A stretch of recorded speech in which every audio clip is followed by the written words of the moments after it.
as India's COVID-19 cases dip, the worst of the second wave is supposed to be over. We're past the peak of the second wave of COVID in India. The focus is now shifting to steps that need to be taken for the revival of the economy.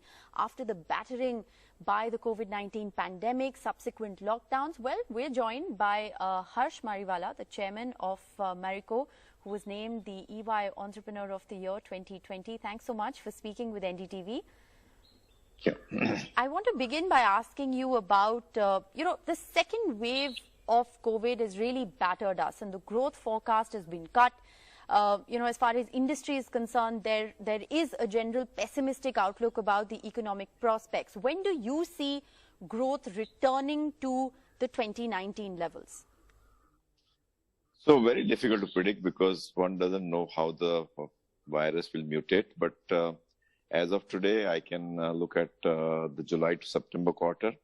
And as things are getting back to normal in terms of all the lockdowns getting relaxed, I definitely think that the July-September quarter will be better than April-June quarter. The third quarter, which is October to December quarter, is again uncertain due to the likelihood of the third wave which may come in. If that comes in, then again we may have a muted quarter on the third quarter. But the second quarter, which is July-September, I am quite hopeful that things will improve definitely compared to the first quarter of April-June. Right. As one of India's top makers of consumer goods, how badly has consumption been hit?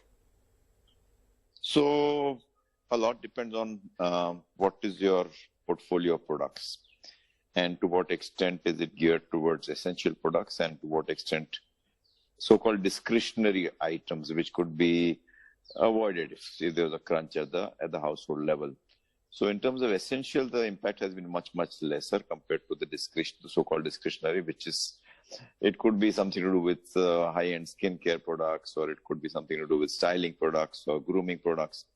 And partly also because in the last quarter, many people didn't go out. So those portfolio products have got more impacted than the essentials.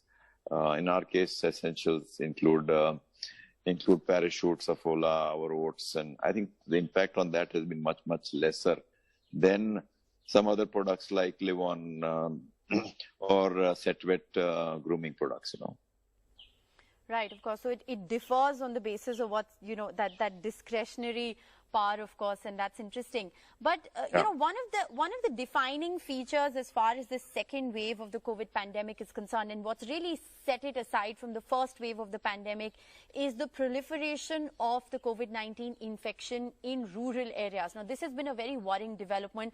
How badly has consumption been hit in rural India? What are you seeing firsthand? It's very difficult to arrive at a true and fair picture in rural because of the lockdown which happened in the month of April to June. So whether is it because of lockdowns or is it because of the higher spread of infections in rural. So I think one would have to wait for July to September in terms of understanding the impact on consumer demand because of higher infections in rural areas. Logically, what you're saying is right. To some extent, the demand will be muted compared to say last year rural, yes, because the spread has been much more wider, but very difficult to predict to what extent this is going to impact the demand. Do you think the government's announcement of free ration for 5 more months, almost up until Diwali, for 800 million people in the country is perhaps some kind of an indicator of the quantum of economic setback to people? Yeah, absolutely. I think it's important that the people are actually fed at least the basics in terms of food. And I think to that extent, the step which has been taken in terms of providing food grain is a very welcome step. And to some extent, it will mitigate some of the stress in the rural areas. A long-standing demand of a lot of experts, economists, has been direct cash transfers. Which way would you weigh in? Do you feel that the government should set up direct cash transfers? Would it go a long way in boosting demand? How do you look at this? So I think there are two ways. One is whether they should. The answer is yes, but whether they can, looking at the overall ways and means position, because the government's finances also have been stretched due to lower tax collection. So though the government may want to do it, it may increase fiscal deficit. So a lot will depend on, does the government have the resources to do cash transfer. Cash transfer is the best way to actually transfer resources to the poorer. But I think the key question is the availability of, does the government have resources to make that happen, you know? All right. Does the government have the resources? I think that's what it really boils down to. But let's just shift our focus and look at vaccination in India, which is, you know, many consider vaccination and the pace of vaccination to be directly linked with economic growth. Now, currently, the vaccination rate is way under what the government is targeting by the end of the year. What are some of the gaps, according to you, that need to be filled in order to ensure that we meet our targets, our own vaccine targets, by the end of the year? I think the biggest gap was the availability of vaccines. And to some extent, I think it's now, from whatever one reads, it's a matter of time. By August, September, things are likely to improve substantially. So until the availability improves, you cannot vaccinate. And number two, there is some resistance from a certain section of people, especially in rural areas, in terms of not wanting to take vaccine. And that is a issue which we'll have to tackle as the availability of vaccine improves. As of today, there is more demand than the supply. So that is not encountered at this stage, but at some stage over the next 2-3 months, when the supply increases dramatically, we may have a situation where there is supplies, but there are a lot of people who are not vaccinated because there is a resistance from them in terms of not taking vaccines. And I think a lot of unnecessary people are saying that vaccines are dangerous. And I think that happens mainly amongst uneducated and the rural areas.